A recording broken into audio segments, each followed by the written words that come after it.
कि 3 पुत्रियों का वर्णन आपके सामने किया जी। 2 पुत्र हैं उत्तानपाद और प्रियव्रत महाराज के। उनकी कथा से पूर्व अपने मन और वाणी को पवित्र करने के लिए ठाकुर जी के 2 नाम, परम सौभाग्य आपका और हमारा श्रीमान दादा छत्रपाल शर्मा जी एवं उनकी धर्मपत्नी श्रीमती विष्णा देवी, जिनके सानिध्य में आप और हम चतुर्थ दिवस की कथा में सहयोगी बनने के लिए जा रहे हैं। तो ठाकुर जी भगवान की कथा से पूर्व भगवान का संकीर्तन सभी बोलेंगे। और जय जय राधा रमन हरि बोल, जय जय राधा रमन हरि बोल, जय राधा रमन हरि बोल, जय राधा रमन हरि बोल, जय राधा रमन हरि बोल रे मन राधा रमन हरि बोल,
सभी यथास्थान विराजे।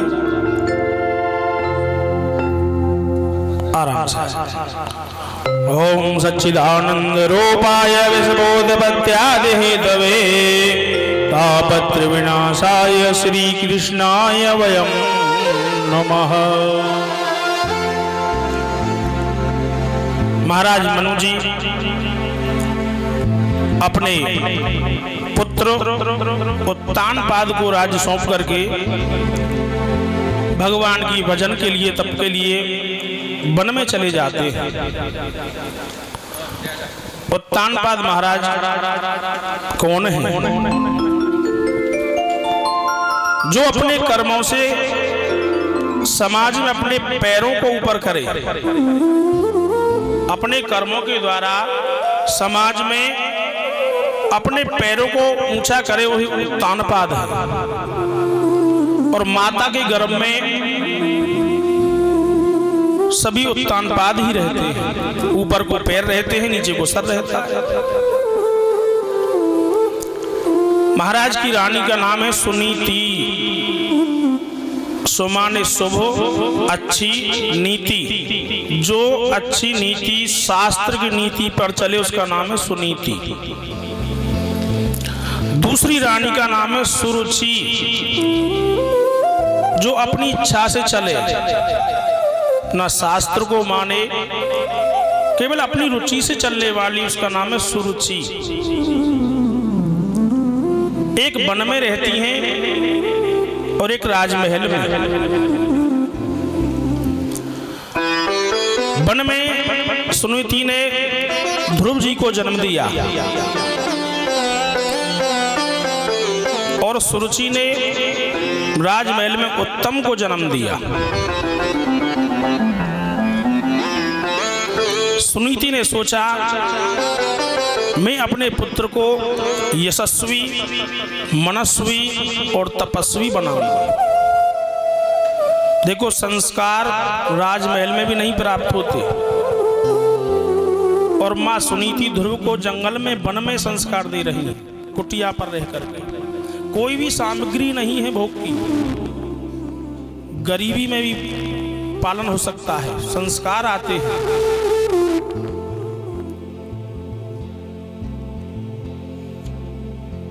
शिवाजी का नाम आपने सुना होगा। इनकी माता का नाम था जीजाबाई और पिताजी का नाम था साहेजी। ये थोड़ी रूप की काली थी। शाहजी छोड़ के चले गए तो माँ जीजाबाई ने अपना और पति का प्रेम भी अपनी संतान पर उड़ेल लिया। सारा संसार शिवाजी को जानता है। ध्रुव जी ने वन में पूछा, माँ ये बताओ हमारे पिता कौन है? बेटा, इस राज्य के जो राजा हैं वही तुम्हारे पिता हैं। तो माँ मैं पिता से मिलके आऊं? अम्मा कैसे मना कर दे? पुत्र तुम्हारी इच्छा। चल दिए। उस समय राजा छोटी रानी के पुत्र बेटे उत्तम को गोदी में खिला रहे थे, गद्दी पर बैठे थे। एकदा सुरुचे पुत्र अंकमारोप्य लालयन उत्तमं नारुक्षन्तम ध्रुवं राजा भेनंदतः। गोद में लेकर के बैठे थे, उसी समय ध्रुव जी पहुंच गए। ध्रुव जी को देखा, राजा ने अपने पुत्र को गोद से नीचे उतार दिया और ध्रुव जी को गोदी में ले लिया। उसी समय छोटी रानी सुरुचि आ गई। बोली, ओहो, ये राजा का पुत्र है और आज तो गोदी में बैठा है, कल को इस राजगद्दी पर भी बैठेगा। हाथ पकड़ के झटका दिया, गोदी से उतार दिया, एक थप्पड़ लगा दिया होगा बालक के, 5 वर्ष का बालक, और बोली, तपसा आराध्य पुरघम तस्य एव अनुग्रहेण में गर्भे त्वं साक्ष्यात्मानं यदीक्षसि नृप आसनम।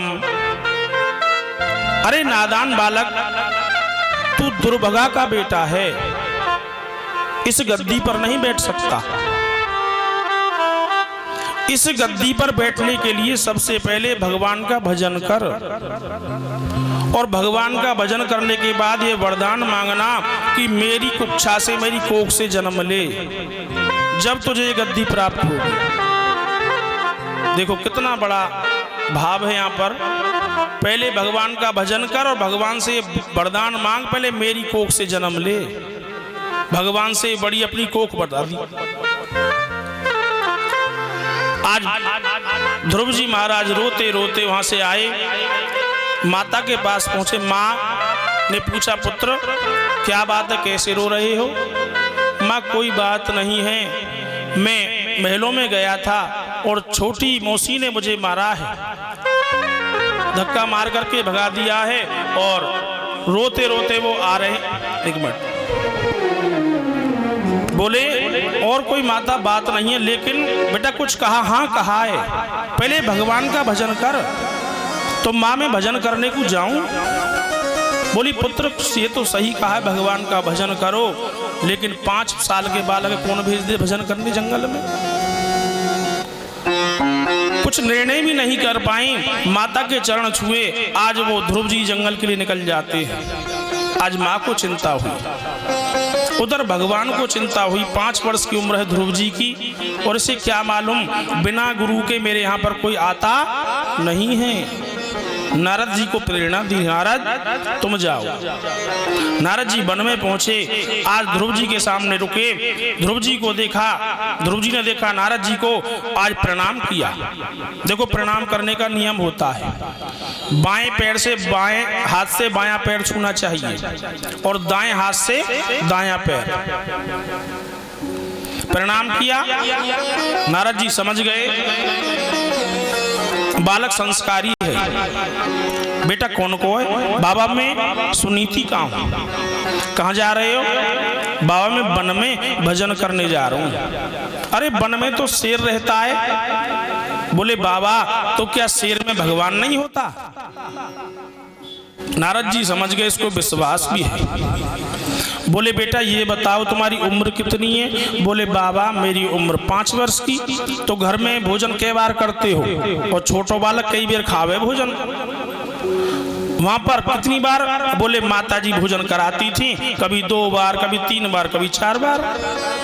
तो वन में तुम्हें भोजन कौन कराएगा? तो बड़ा सुंदर जवाब दिया ध्रुव जी ने। बोले बाबा मेरी माँ कहती थी, काहे को सोच करे मन मेरे, सोच करे ते कहा कर ले गो, जान को देत अजान को देत, जहान को देत तो को दे गो। जितने भी जीव बसे जल थल में, उनकी खबर सुध ले कहा तेरी ना ले गो। दांत न थे तब दूध दियो, अब दांत दिए कहा अन्न न देगो।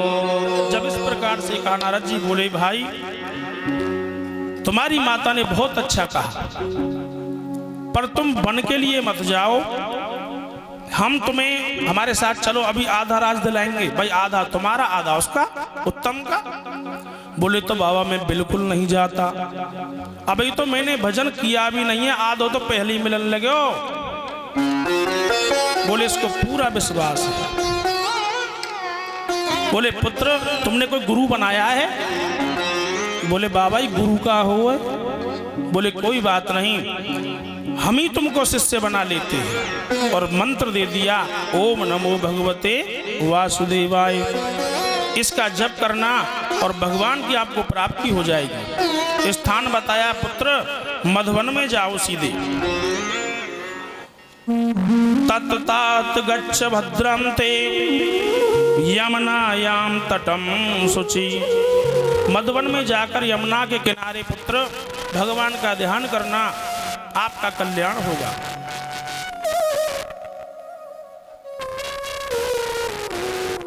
चल दिए। मधुवन में जाकर के यमुना किनारे पर बैठ जाते हैं। वहां पर यमुना की धारा बहुत कलकल की आवाज कर रही थी। ध्रुव जी वहां पर उठकर चलने लगे तो यमुना मैया प्रकट हो गई। हे ध्रुव जी, आप आराम से यहीं पर भजन कीजिए, आज से मैं यहाँ पर शांत स्वभाव से रहूंगा। ध्रुव जी वहीं पर ध्यान करने लग जाते हैं। उधर नारद जी कहाँ पहुंचे? राजमहल में राजा उत्तानपाद के पास। राजा बड़े दुखी थे। राजन, क्या कारण है? आपका चेहरा उदास कैसे है?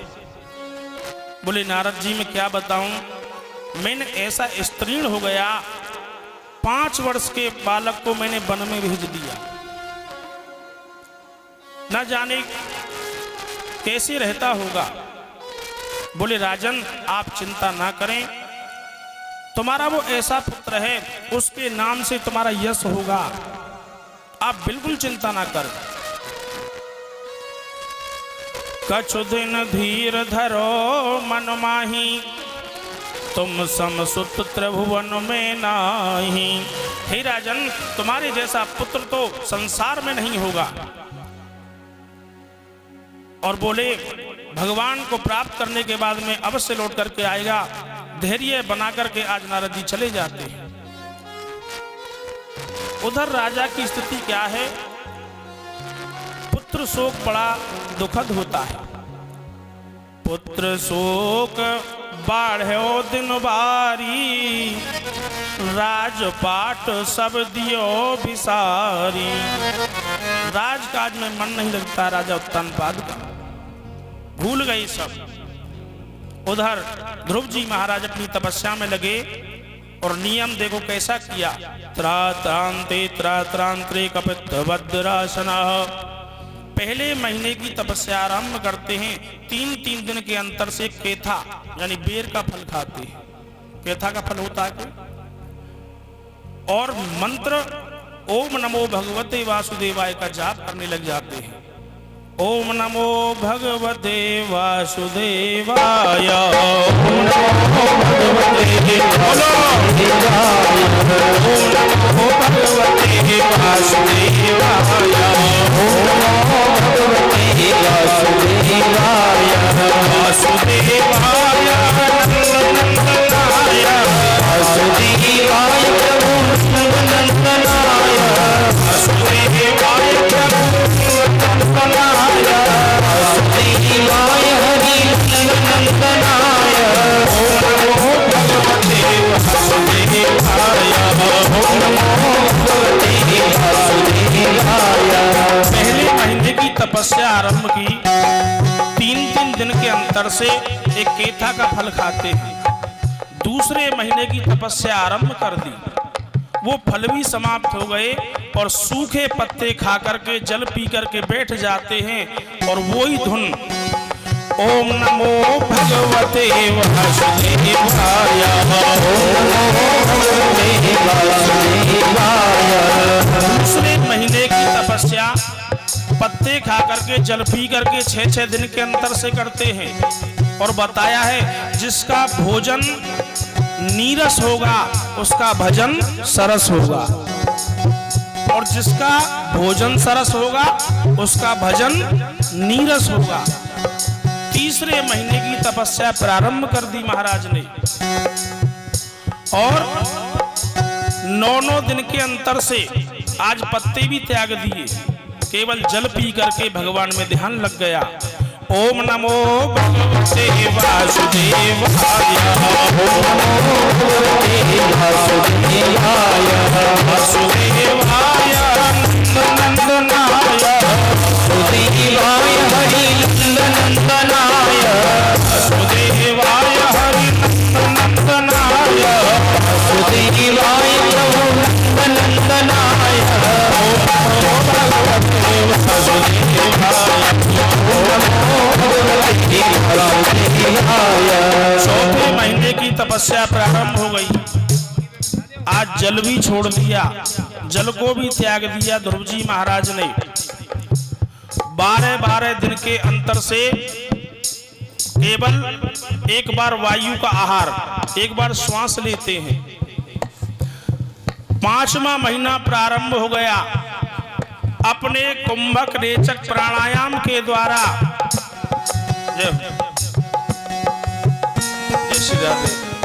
भगवान में ध्यान को केंद्रित कर दिया और पूरे वायुमंडल की वायु को रोक करके अपने सांस में समाहित करके अंदर रोक लिया और ध्यान चल रहा है। एक पैर पर खड़े हो गए। ओम नमो भगवते वासुदेवाय। ओम नमो भगवते वासुदेवाय।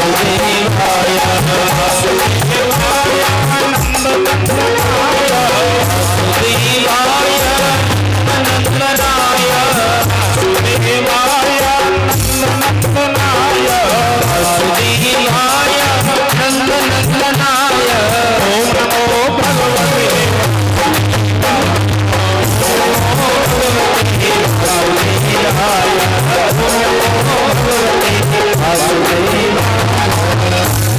बोली नारायण भगवान की। एक पैर पर खड़े होकर के 5वें महीने में श्वास को रोक दिया। पूरा वायुमंडल स्थिर हो गया।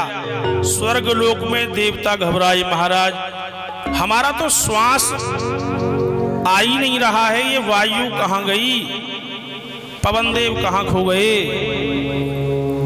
भगवान की शरण में पहुंचे। बोले प्रभु हम तो हमारा दम घुटता जा रहा है, श्वास ही नहीं आता, ये क्या हो रहा है। बोले मेरा एक भक्त है, उम्र है 5 वर्ष की, इस समय वो मेरी तप में बैठा हुआ है, उसी ने इस वायुमंडल को स्थिर कर दिया है। बोले तो प्रभु आप दर्शन देने जाओ, हम तो मर जाएंगे। कोरोना काल में ऑक्सीजन के सिलेंडर ना मिले, जो 5000 कीमत हो 50,000 में ना मिले वो सिलेंडर, महाराज जी। बोले प्रभु आप जाइए। भगवान बोले भाई देवताओं में जाऊंगा तो सही, पर मैं दर्शन देने नहीं जाऊंगा। बोले अरे देखो जाएंगे भी और दर्शन देने भी ना जाएंगे तो वहां कहा कर दावत खा भी जाओगे। बोले देवताओं मैं दर्शन देने नहीं जाऊंगा, उस परम भक्त के दर्शन करने जाऊंगा। मृदो वनम भृत्यादि द्रक्षया गता। भगवान उस मधुवन में दर्शन देने जा रहे हैं आज भक्त को, ध्रुव जी महाराज को। प्रभु वहां से चलते हैं। ओम व्यासाय विष्णु रूपाय व्यास रूपाय विष्णवे नमो ब्रह्मणे वासिष्ठाय नमो नमः। मंगलम भगवान विष्णु मंगलम गरुड़ध्वज मंगलम पुंडरीकाक्ष मंगलाय तनोहरि। बोले गोविंद भगवान की जय। आज प्रभु पहुंचे मधुवन में तो अंदर ध्यान लगा करके परमात्मा का ध्यान कर रहे हैं ध्रुव जी महाराज। अंदर छवि नारायण भगवान की निहार रहे हैं। अब आंख ना खोले, नेत्र नहीं खोल रहे, सामने भगवान खड़े। भगवान बोले मैं दर्शन के लिए आ गया और ये आंखें नहीं खोलता है। भगवान ने क्या किया जी, अंदर जो ध्यान लगा हुआ था उस ध्यान को तोड़ दिया। अब जैसे ही ध्यान छूटा अंदर से टूट गया। अब ध्रुव जी महाराज ने झटपटा करके आंखें खोल दी, नेत्र खुले, प्रभु के दर्शन हुए। यहां पर प्रभु मुस्कुराए, भगवान नारायण मुस्कुरा गए। अब जब भगवान मुस्कुराए तो ध्रुव जी हंस गए देख के। भगवान ध्रुव जी हंसे तो देवता हंसे, देव हंसे तो श्री सुखदेव जी भी हंस गए। राजा परीक्षित को कथा सुना रहे थे और राजा भगवान सुखदेव जी हंसे तो उनको देख करके राजा परीक्षित भी हंस गए। और राजा परीक्षित को देख करके जो श्रोता कथा सुन रहे थे वो भी हंस गए। हंसी क्यों आई, भगवान किस लिए हंसे? बोले बता इतनी देर तक खड़े हूं मैं, कुछ बोल ही ना रहे हो। ध्रुव जी महाराज के लिए कह रहे हैं काफी देर से खड़ा हूं, जैसे कुछ बोलता ही नहीं है। और ध्रुव जी महाराज क्यों हंसे? बोले अब बताओ कि भगवान है, मैं कछु जानू ABCD भी मुंह पे कछु आवे ना इन तक, कैसे बोलूं, क्या कहूं, कैसे प्रार्थना करूं। भाई 5 वर्ष की उम्र है। ध्रुव जी हंसे, उनको देख करके देवता हंस गई। देवता क्यों हंसे? बोले अगर हमारा नंबर हो तो ध्रुव जी की जगह पे तो अपनी मांग, जो हमारी कामनाएं मांगे, उनकी लिस्ट बना लेते और आज ही प्रभु से पूरा करा लेते। श्री सुखदेव जी जैसे क्यों हंसे? बोले अरे देवताओं, जिसको साक्षात परमात्मा के दर्शन हो गए हों तो उसको भगवान से मांगना ही क्या। देखो परीक्षित जी इसलिए हंसे, गुरुदेव आपने हमको कथा सुना करके बहुत उपकार किया है। और श्रोता इसलिए हंसे, धन्य है राजा परीक्षित जो आपको श्री सुखदेव जी जैसे गुरुदेव मिले। भगवान अभिप्राय समझ गए। भगवान के पास शंख था। आज ध्रुव जी महाराज के होठों से शंख को स्पर्श कराया, चुटकी भर में ज्ञान हो गया। भगवान जाए देनो चाहे चुटकी भर में ज्ञान दे दें, लेकिन कृपा होनी चाहिए। कृपा साध्य बनना पड़ेगा, पहले पात्र बनना पड़ेगा। बड़ी सुंदर प्रार्थना की प्रभु की। यो अंत प्रविश्य मम वाचमिमां प्रसुप्तां संजीवयत् अखिल शक्ति धरा स्वधाम्ना अन्यांस हस्त चरण स्मरण त्वादीना प्राणान् नमो भगवते पुरुषाय तुभ्यं। हे प्रभु, आपने मेरी सोई हुई वाणी को जगा दिया, आपने मेरी इंद्रियों को चेतना दी। आपको मैं अपनी प्रत्येक इंद्री से प्रणाम करता हूं। भगवान प्रसन्न हो गए, गोद में ले लिया। बोले पुत्र, मैं तुम्हारी तपस्या से प्रसन्न हूं और यह वरदान देता हूं, जाओ अपने पिता के राज को 36,000 वर्ष भोगोगे।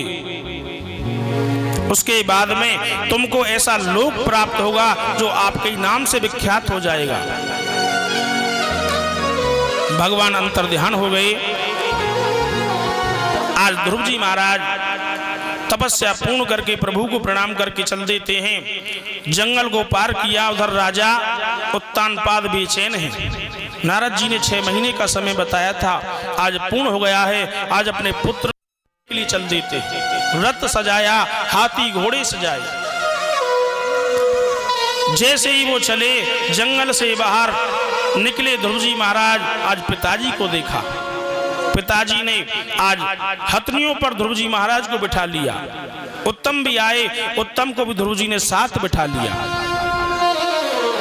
पहुंचे राजमहल में, पूरे नगर में खुशी बनाई गई। सुनीति मैया खड़ी हैं, सुरसी खड़ी हैं। तो मैया सुनीति ने सोचा ऐसा ना हो मेरा पुत्र अपनी छोटी मौसी को प्रणाम ना करे। इसी ने तो इसको भेजा था गुस्सा में। लेकिन जिसको भगवान प्राप्त हो जाए, जो भगवान की शरण में आ जाए, वो सबका सम्मान करना जानता है। और जो किसी का सम्मान करना नहीं जानता, समझ लीजिए अभी भगवान से बहुत दूर है। पहली भक्ति है जीवन में सरलता। आज ध्रुव जी ने दौड़ करके माँ सुरुचि जी के चरण छुए। माता सुरुचि के नेत्रों में आंसू आ गए। पुत्र, मैंने तो तुमको धक्का मार करके वन के लिए भगाया था, तुम मुझे प्रणाम करते हो। माँ, अगर तुम नहीं होती तो आज मुझे भगवान के दर्शन नहीं होते। माँ, आज तुम नहीं होती तो मुझे परमात्मा नहीं मिलती। माता को प्रणाम किया जी, अपनी माँ को प्रणाम किया, सुनीति मैया को, राजन को वंदन किया। सभी को प्रणाम करने के बाद में आज समय बीता और बड़े हुए युवावस्था में पहुंच जाते हैं। उत्तानपाद महाराज प्रजा की सम्मति जान करके अपने पुत्र को राज दे दिया और भगवान के भजन के लिए चले जाते हैं। उधर जो इनका भाई था छोटा उत्तम, वन में जाता है और यक्षों से युद्ध हुआ। यक्षों ने उत्तम को मार दिया।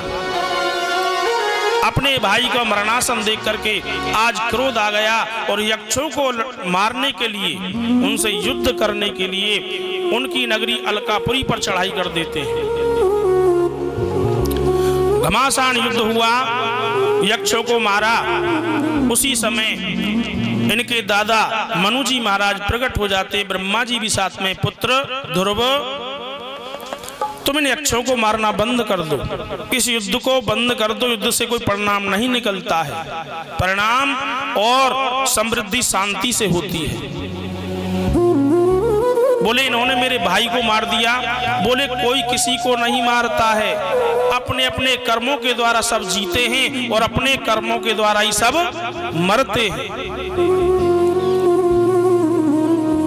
को न काओ सुख दुख कर दाता, निज कृत कर्म भोग सब भ्राता। कोई किसी को नहीं मारता है, सब अपने अपने कर्मों के द्वारा मर जाते हैं। इसलिए तुम युद्ध को बंद कर दो, नहीं तो यक्षों के स्वामी कौन है? कुबेर जी महाराज, जो धन के अधिपति हैं, वो हमसे रूठ जाएंगे। आज जब मनु जी महाराज ने समझाया, ध्रुव जी महाराज ने युद्ध को विराम दे दिया।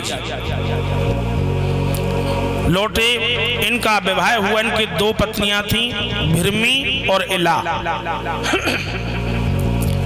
भृमि के पुत्र हुए उत्कल और इला के पुत्र हुए वत्सर। एक कन्या भी हुई। उत्कल ने राज नहीं किया। वत्सर बड़े हुए, 36,000 वर्षों तक पिता के राज को भोगा। ध्रुव जी महाराज जो भगवान कह करके गए थे, अपने पुत्र को राज सौंप दिया और अलकनंदा नदी के किनारे पर जाकर के भगवान के ध्यान में ध्रुव जी महाराज बैठ जाते। समय पूर्ण हुआ, भगवान के पार्षद एक विमान लेकर के आए। बोले ध्रुव जी महाराज, हमें प्रभु की आज्ञा है, आप हमारे साथ चलिए, ये विमान है। ध्रुव जी महाराज ने विमान की परिक्रमा की, पूजा की और जैसे विमान में बैठने के हुए उसी समय काली सी देवी आ गई। काला स्वरूप है, मुकुट बंधा हुआ है। आकर के ध्रुव जी महाराज को प्रणाम किया। ध्रुव जी बोले, देवी आप कौन? बोले ध्रुव जी, मेरा नाम मृत्यु देवी है और ये मृत्यु लोक है। जो भी यहाँ आता है बिना मुझे स्पर्श किए नहीं जा सकता। तुम इतने पवित्र हो, तुमने भगवान की भजन किया है, तप किया है। बोली सद्गुरुदेव भगवान की जय। इसलिए मैं तुम्हें छू नहीं सकती, लेकिन आप मुझे छू सकते हो। आप मुझे स्पर्श करेंगे, मुझे छुएंगे तो मेरा भी जीवन धन्य हो जाएगा। उसने सर झुकाया और ध्रुव जी महाराज ने अपना सर, उसके पैर उसके सर पर रखा और विमान में बैठ गए। लिखा है, मृत्योर मूर्धनि पदम दत्वा। मृत्यु देवी के सिर पर पैर रख करके ध्रुव जी विमान में बैठ जाते हैं। विमान चलने लगा। आज अपनी माँ की याद आई।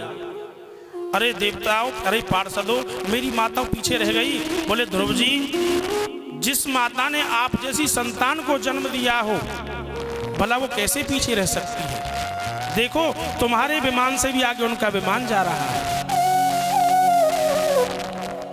ध्रुव जी बड़े प्रसन्न हुए, माता की भी गति साथ में की और चले जाते हैं भगवान के परम धाम के लिए। बोले गोविंद भगवान की जय हो। इन्हीं ध्रुव जी के पुत्र हुए वत्सर और वत्सर के पुत्र हुए पुष्पर्णा। पुष्पर्णा के पुत्र हुए उल्मुक और उल्मुक के पुत्र हुए अंग, जो महान राजा थे। और अंग महाराज के पुत्र हुआ बेन, जो बड़ा दुष्ट था। सब पर अधिकार जमाना शुरू कर दिया। मेरे सामने कोई नहीं है। संतों को मारना पीटना शुरू कर दिया, ब्राह्मणों को मारना पीटना शुरू कर दिया। बोले सर्वदेव भयो नृपः, मैं सबके ऊपर राजा हूँ, देवताओं का भी राजा मैं हूँ। संतों को क्रोध आ गया, संतों ने श्राप दे दिया। अरे संतों का अपमान करता है। संत बड़े परमार्थी भेष धरें अवधूत, राम नाम को मारे गोला, भाग जाएं सब भूत। संतों का अपमान करते हो, आज श्राप दे दिया, जाओ तुम्हारा पतन हो जाए, मृत्यु हो जाए। मृत्यु हो गई। अब या की माँ थी बहन की, नाम था सुनीता। बोले बाबा बाबा मेरा वंश कैसे चलेगा, महाराज मेरे पुत्र का नाम कैसे चलेगा, आप कुछ कीजिए। संतों को दया आ गई और इसके शरीर का मंथन किया। मंथन करते समय दाहिने भाग से एक जो भगवान के अवतार थे वो प्रकट हो गए, जिनका नाम था पृथु। बोली पृथु भगवान की जय हो। और बाएं भाग से स्वयं अर्ची महारानी। पृथु जी महाराज बड़े हुए, रानी अर्ची हैं, बहुत सेवा करती हैं। बैन के समय में ये धरती माता अपने रस को सोख गई थी, अन्न नहीं उगता था। पृथु जी महाराज ने इस धरती माता का दोहन किया, खेती क्यारी के लिए जमीन बनाई, गांव नगर कस्बे बनाए, तो इसलिए इस धरती का नाम पड़ गया पृथ्वी। ये पृथु जी महाराज के नाम पर नाम पड़ा पृथ्वी। पृथु जी महाराज ने 100 अश्वमेध यज्ञ करने का निर्णय किया। इंद्र ने आकर के बाधा डाल दी, लेकिन भगवान ने आकर के राजन को समझाया, राजन जा सुराज प्रिय प्रजा दुखारी, सो नृप अवस नरक अधिकारी। हे राजन, जिस राजा के राज में प्रजा दुखी होती है वो नरकगामी हो जाता है। अरे आपको यज्ञों से क्या लेना, इंद्र तुम्हारा कोई द्वेषी नहीं है, कोई दुश्मन नहीं है, इससे मित्रता का स्वभाव कीजिए, मित्रता कराई जी। और बोले आप वरदान मांग लो। तो पृथु जी महाराज ने बहुत सुंदर वरदान मांगा। बोले प्रभु अगर आप देना चाहते हो तो मेरे जो 2 कान हैं ये कथा सुनने के लिए कम पड़ते हैं, मुझे 10,000 कान चाहिए, नहीं 10,000 कानों की शक्ति इन 2 कानों में ही आ जाए। अब ये 2 कानों न सुने कथा है और काई की बुराई होने लगे, चुगली होने लगे, इनका रो रहा तो वहां से आवाज आ रही और कथा की आवाज न पहुंचेगी, पड़ोस में हूं। एक लड़ाई बात जानते हो ना, देखो तुम वही पंचायत लिखा है, जिन हर कथा सुने नहीं काना, श्रवण रंध्र अहि भवन समाना। जो इन कानों से भगवान की कथा को नहीं सुनते, उनके कान तो ऐसे सांप के भिल्ल। हरे हरे कथा विराजत बेनी, सुनत सकल मुद मंगल देनी।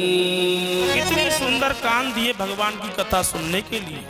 संसार दुखी क्यों है, परम पिता से प्यार नहीं, शुद्ध रहे व्यवहार नहीं, इसीलिए तो आज देख लो सुखी कोई परिवार नहीं। शुद्ध रहे व्यवहार नहीं, इसीलिए तो आज देख लो सुखी कोई परिवार नहीं। परिवार की प्यार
व्यवहार नहीं, इसीलिए तो आज देखो भी कोई बर्बाद नहीं, करता की प्यार नहीं।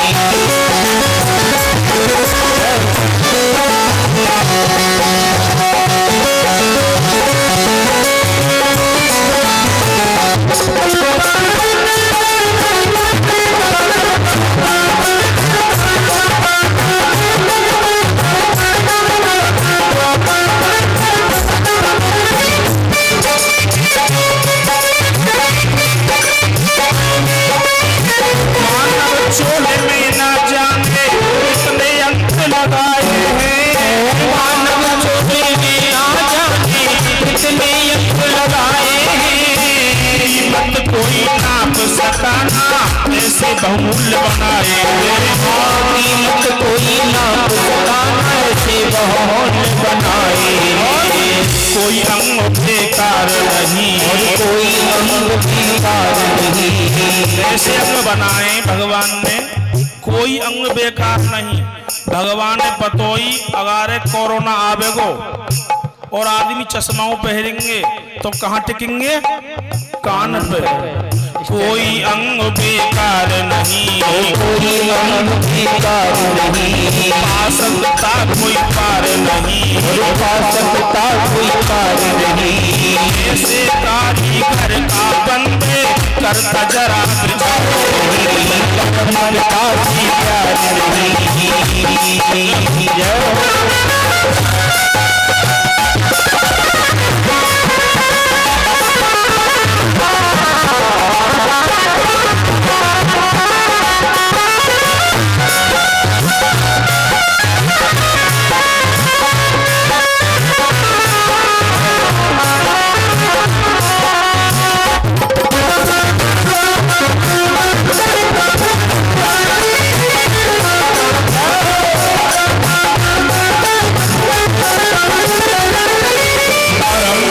से शुद्ध रहे व्यवहार नहीं, इसीलिए तो आज देखो कोई हार नहीं,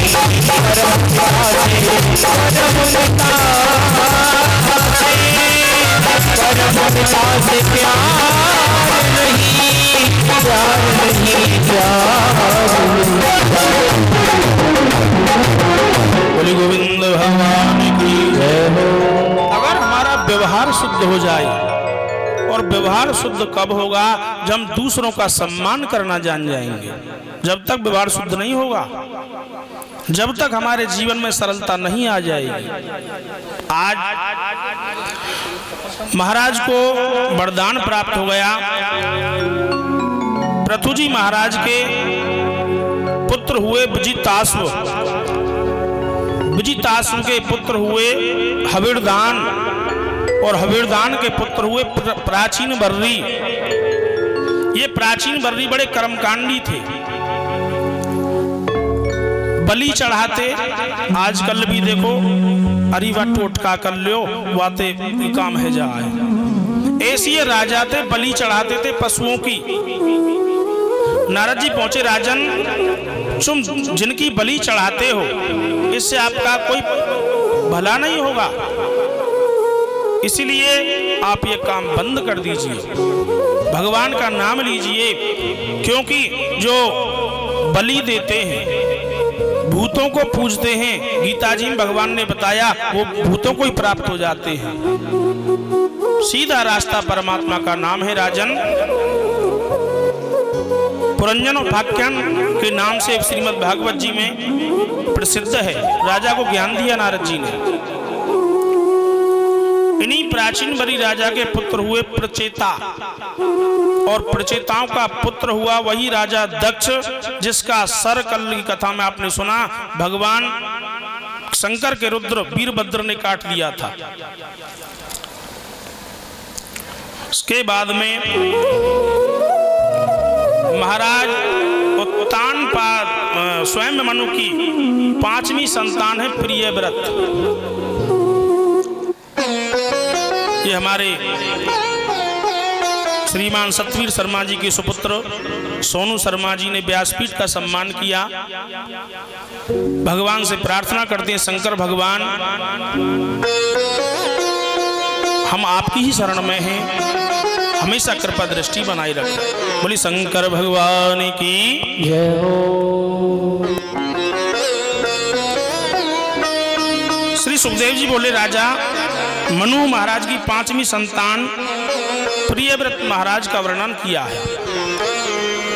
तो राजा परीक्षित बोले, महाराज ये बताओ, प्रियव्रतो भागवतः आत्मा रामा कथम मुने गृहया मत्यन्मूलः कर्मबंध पराभव। प्रियव्रत महाराज तो बड़े महान भागवत भक्त थे, प्रवेश गृहस्थी के चक्कर में क्यों फंसे? बोले, नारद जी ने इनको उपदेश दिया, भगवान का भजन करते थे, लेकिन कुछ समय बाद ब्रह्मा जी आए, इनको समझाया, अरे प्रियव्रत आप गृहस्थ बसाओ, सृष्टि की रचना करो, गृहस्थ आश्रम सबसे बड़ा आश्रम होता है। बोले, महाराज मुझे गृहस्थी के चक्कर में नहीं पड़ना। बोले, देखो प्रियव्रत, जो महात्मा हो गए हैं और जिनके मन में वासना है और जो इंद्रियों के बस में है, वो तो महात्मा होते हुए महात्मा भी नहीं है। इसलिए गृहस्थ जीवन सबसे बड़ा है, आप गृहस्थ आश्रम संभालो। ब्रह्मा जी के कहे अनुसार प्रभु की इच्छा से प्रियव्रत महाराज का विवाह विश्वकर्मा की पुत्री महर्षि मती के साथ में हुआ। इनके 10 संतानें हैं, 10 पुत्र और एक पुत्री हुई। पुत्री का नाम था ऊर्जवती, जिसका विवाह शुक्राचार्य के साथ में किया, जिनकी बेटी थी देवयानी, जिससे आगे यदुवंश चलेगा। 3 पुत्र नैष्ठिक ब्रह्मचारी हो गए, 7 पुत्र बचे। अब इन प्रियव्रत महाराज ने इस पृथ्वी पर सूर्य देव की 7 परिक्रमा लगाई अपने रथ को लेकर के। दादा याद है, गानों गाय करे, मेरी मोते कहे जहान, यूं हंस के बोली धरती। पृथु जी महाराज बणी बाणंते बनाए गए। जब तुम कीर्तन में ढोलक बजाए करे, पर ऐसी बात थोड़ी कथा में याद आ जाएंगी। अब पृथु जी महाराज बनी बाणंते बनाए गए और 10,000 कान लेके हरिपद पाए गए, और मेरी मेरी कह के सब मोई में। प्रियव्रत राजा जाने समुद्र बनाए 7, वहां पर इसका वर्णन दिया है। और 56 पहर दिन राख्यो होना दई थी रात। जब सूर्य देव की 7 परिक्रमा की तो 1 सप्ताह, 1 पहर में 8 पहर हो 24 घंटा में, 7 अट्ठे 56 पहर सूर्य उदय होते रहे। वहीं पर 7 समुद्र बन गए, नाम दिए जम्बू, प्लक्ष, सालमली, कुश, क्रौंच, साक और पुष्कर। जम्बू द्वीप में ही भारतवर्ष की स्थिति है। आचार्य जी पूजन कराते हैं हमारे, संकल्प में बोलते हैं ना, जम्बू द्वीपे भरतखंडे भारतवर्षे। तो उस भारत की स्थिति जम्बू द्वीप में है।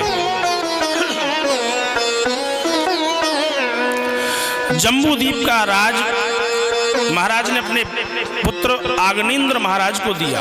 इनके पुत्र हुए आग्नेन्द्र महाराज। आग्नेन्द्र महाराज का विवाह पूर्व चित्ती नाम की अप्सरा के साथ में किया, जिनके यहाँ पर 9 पुत्र हुए। नाम दिए नाभि, किम्मुपुरस, हरिवर्ष, इलावर्त, रम्यक, हिरण्यमय, कुरु, भद्रास, केतुमाल। नाभि नाम के जो ज्येष्ठ पुत्र थे, इनको जम्बू द्वीप के 9 खंड किए और एक भाग इनको दे दिया, बाकी सब विदेश बस गए। कौन सा भाग दिया? उसका नाम था अजनाब खंड। इस भारत का नाम पहले भारत नहीं था, क्या नाम था? अजनाब खंड। नाभि महाराज का समय आने पर विवाह हुआ जी। इनका विवाह मेरू देवी के साथ में हुआ और मेरू देवी के साथ में विवाह होने के बाद काफी समय बीत गया, लेकिन संतान नहीं हुई। राजा बड़े परेशान हुए, गुरुजी के पास गए, गुरुदेव विवाह को काफी समय हो गया लेकिन संतान नहीं हुई। बोले राजन, आप व्यर्थ में चिंता करते हो।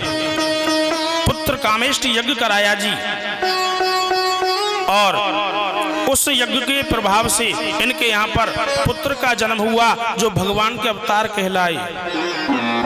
बोली ऋषभदेव भगवान की जय हो। ऋषभदेव भगवान के अवतार कहलाए। बड़े हुए, इनका विवाह इंद्र की पुत्री जयंती के साथ में हुआ। इंद्र के दो ही संतान थी, पुत्र था जयंत जिसने मां सीता के चरणों में चोंच मारी थी, और एक बेटी थी जिसका नाम था जयंती। ऋषभदेव का विवाह संस्कार हुआ। इनके यहाँ पर 100 पुत्र हुए। ऐसी हो करे पहले, अब तो एक दो पई जो रह जा के ऑपरेशन है, रो के धुआं धाड़ है रही है। बताओ 100 ऐसे है जाए। हाँ, काम करे करेंगे, पापे ना खामे के मोमोज खामे के। हाँ, 100 पुत्र हुए। बोले गोविंद भगवान की जय हो। सबसे बड़े पुत्र का नाम था भरत, और इन्हीं भरत के नाम पर इसी अजनाब खंड का नाम हुआ भारत। श्रेष्ठ जो भाई थे 9 राजा बन गए, और जो 9 थे वो योगीश्वर हो गए, जिनमें गुरु गोरखनाथ, मच्छंदरनाथ, और तुम्हारे मुख्यमंत्री कौन है? आदित्यनाथ। ये उसी संप्रदाय से हैं। 9 योगीश्वर हुए जिनमें नाथ संप्रदा थी, उसी के से हैं योगी आदित्यनाथ जी महाराज। और शेष 81 भाई संत हो गए, ब्राह्मण हो गए। अपने पुत्रों को ज्ञान दिया। पुत्र, जिस प्रकार से नदी पार करने के लिए नाव की आवश्यकता होती है, और जब नदी पार कर लेते नाव की जरूरत नहीं रहती, ऐसी ज्ञान हो जाने पर अज्ञान की निवृत्ति हो जाती है, और एक समय वो ज्ञान भी भक्ति में मिलकर के भगवान को प्राप्त करा देता है। ज्ञान दिया, और इन ऋषभदेव महाराज ने ही जैन धर्म को आगे चलाया। वैकुंठ देशों की तरफ चले जाते हैं। भगवान का ध्यान करते करते शरीर को पूर्ण कर लिया। अब यहाँ से भरत जी महाराज को राज सौंप दिया। भरत जी महाराज का विवाह विश्वरूप की बेटी पंचजननी के साथ में हुआ। इन्हें बोलने में खोपड़ी हिंग है जा। अगर इनका क्रम गलत हो गया तो ब्याज जी गीत गाते रहो, कछु करते रहो, पतो ना बरे का है रो। विश्वरूप की पुत्री पांचजन्य के साथ में विवाह हुआ, और इनके 5 पुत्र हुए।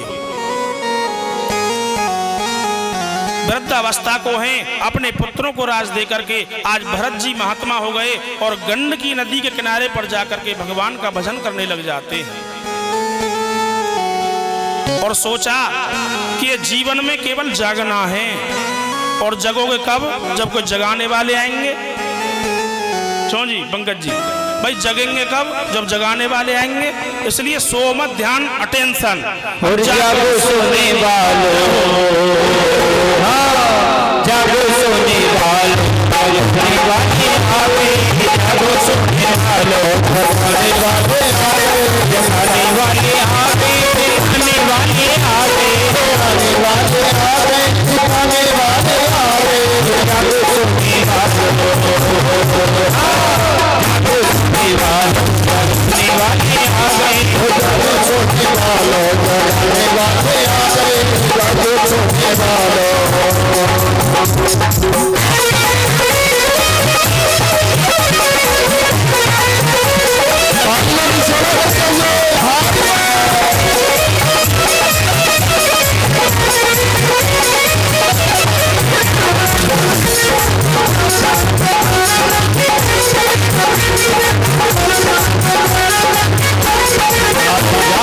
जागो हुआ सवेरा, जागो जागो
सच्चिदानंद भगवान की जय। सद्गुरुदेव भगवान की जय।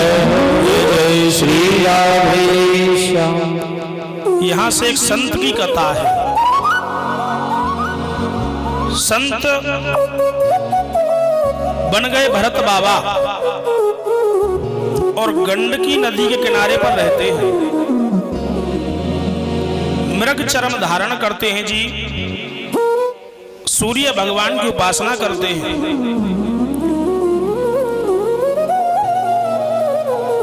एक दिन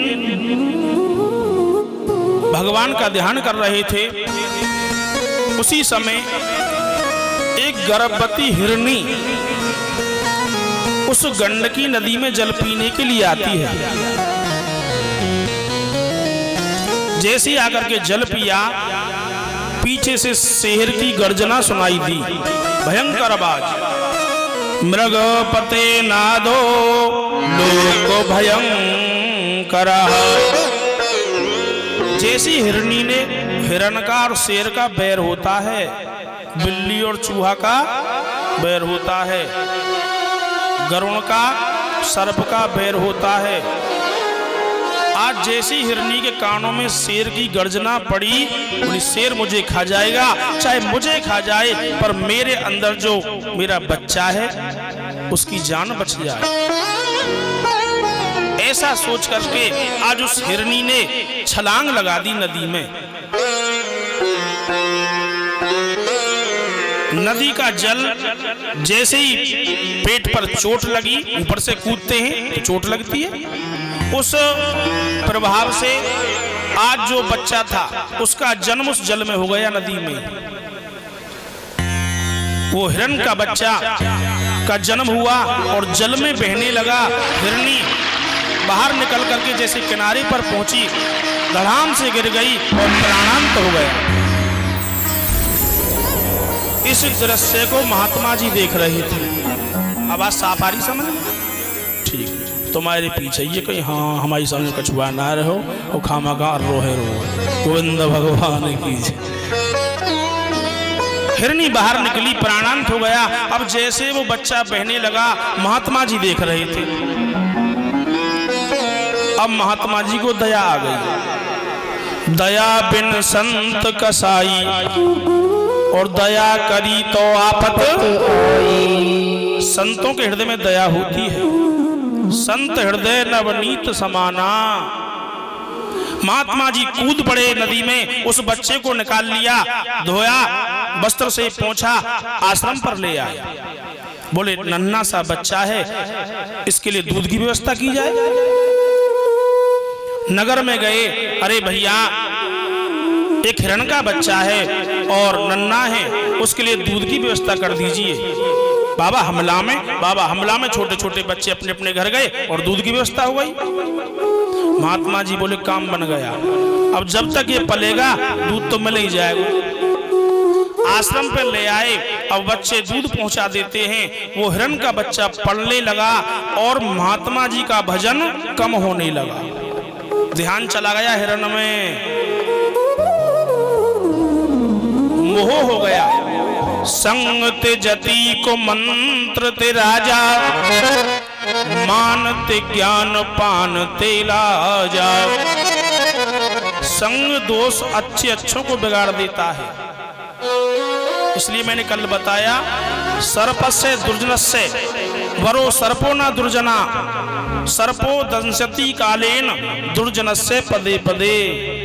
सर्प और दुर्जन व्यक्ति में चुनना हो तो सर्प को चुन लीजिए, क्योंकि सर्प समय काल आने पर डंक मारेगा, लेकिन दुष्ट व्यक्ति हमेशा डंक मारता रहेगा। महात्मा जी को संग दोष हो गया, भजन कम होने लगा। अब तो एक दिन क्या हुआ जी, महात्मा जी दूध लेने गए गांव में। अब वो हिरण का बच्चा थोड़ा बड़ा हो गया। कुछ हिरणों के झुंडों को देखा, बोले भाई ये तो मेरे जैसे हैं, मैं तो यहाँ खामा खा रह रहा हूँ। अब वो हिरण का बच्चा उनके साथ हो लिया, आश्रम पे से चला गया। अब महात्मा जी आए दूध लेके। अब महात्मा जी भागे डोले, हिरण को बच्चा हो तो पावे। अरे कहाँ गया, अरे किधर गया, फिर नगर में गए, भैया हमारा बच्चा आयो हिरण को, बाबा यहाँ तो ना आयो। पूरे दिन महात्मा जी भूखे प्यासे व हिरण के चक्कर में डोलते रहे। शाम को आए, कुटिया पर चारपाई पर लेट गए और ध्यान किसका कर रहे हैं? भगवान का नहीं, हिरण का। हाय हिरण, हाय हिरण, हाय हिरण, हाय हिरण के प्राण।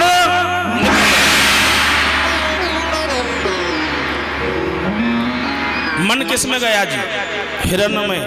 अंतमति सो गति, अंत समय पर जिसमें ध्यान चला जाएगा वही बनना पड़ जाएगा।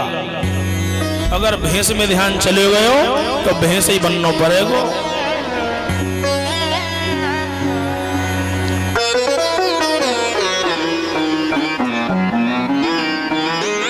गीता जी में लिखा है, यम यम वापी स्मरण भावम तजन्ते ये कलेवरम तम तमेवेति कौन्तेय सदा तद्भाव भाविता। अर्जुन, भगवान बता रहे हैं, जीव जिसमें भी मन लगा करके शरीर को छोड़ता है उसी शरीर को वो प्राप्त कर लेता है। हिरण बन गए महात्मा जी। अब राजा परीक्षित बोले, गुरुजी यूं बताओ फिर वो जो भजन करे वो कहाँ काम आयो?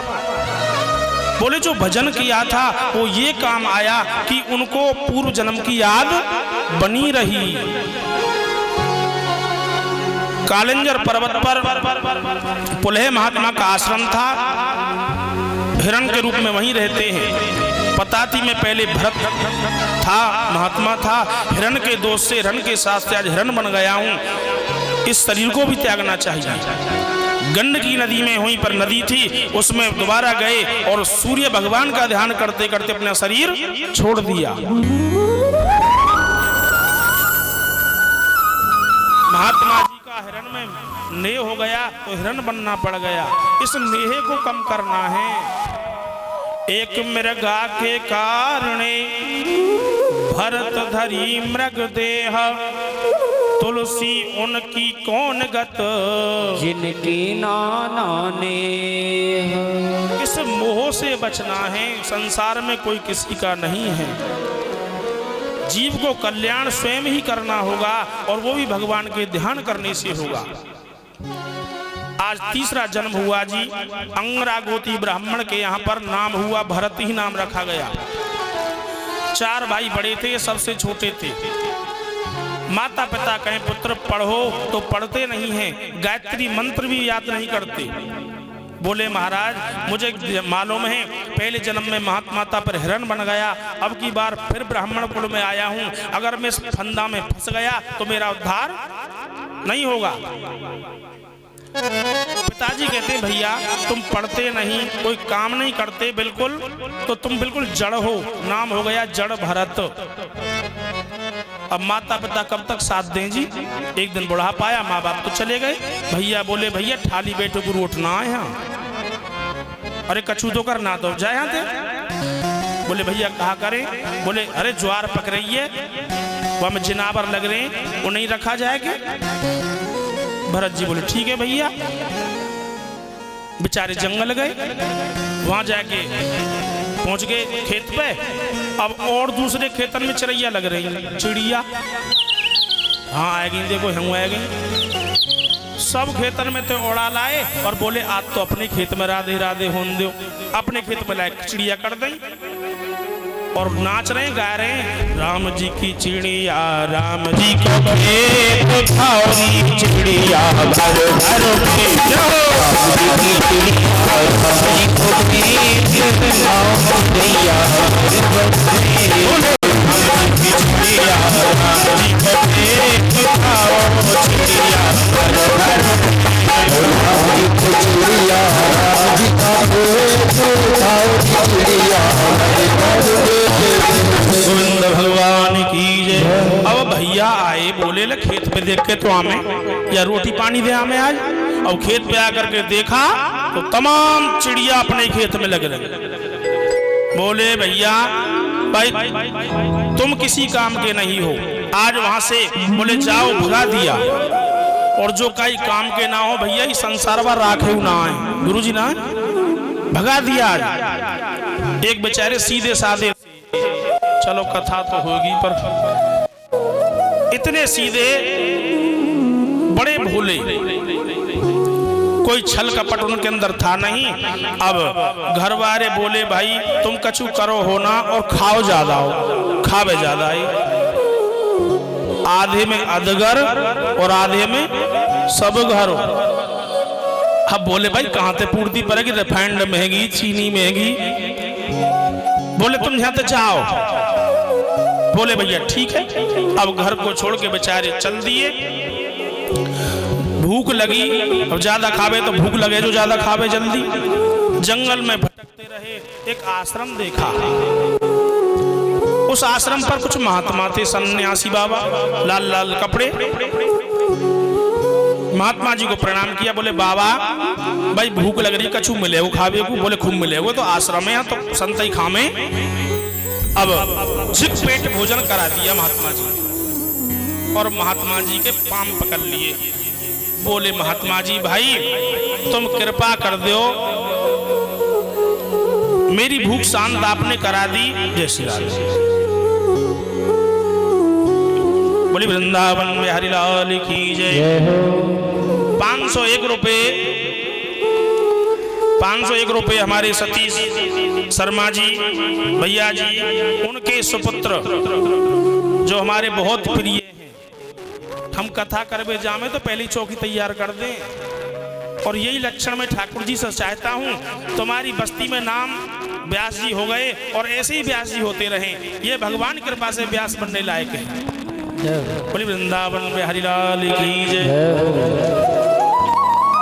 आज चिराग भैया और काना 501 रुपए भगवान की अमृत कथा में दान करते हैं। भगवान हमेशा सुख समृद्धि बनाए रखे। बोली वृंदावन में हरिलाल की जय हो। जय हो। राधे राधे। आप आए बाहर। गोविंद भगवान की जय। मैं सोच तो रहे हो मैं बुआ जी आई हैं, कल को स्टाफ आवेगो जरूर। बोली वृंदावन में हरिलाल की जय। परीक्षित जी कथा कहाँ चल रही? मैं तो यही चक्कर में लग गो, पैसा बोलवे में ना तुम करते रहो। ये तो तुम्हारी कृपा गई। परीक्षित जी कहाँ गए? हिंगे कहाँ है? क्या ना है दादा? बुखार में कथा तो सुनाई दे रही है। गोविंद भगवान की जय। हाँ याद है जी, कथा याद है, बहुत सुंदर। अब वो बेचारे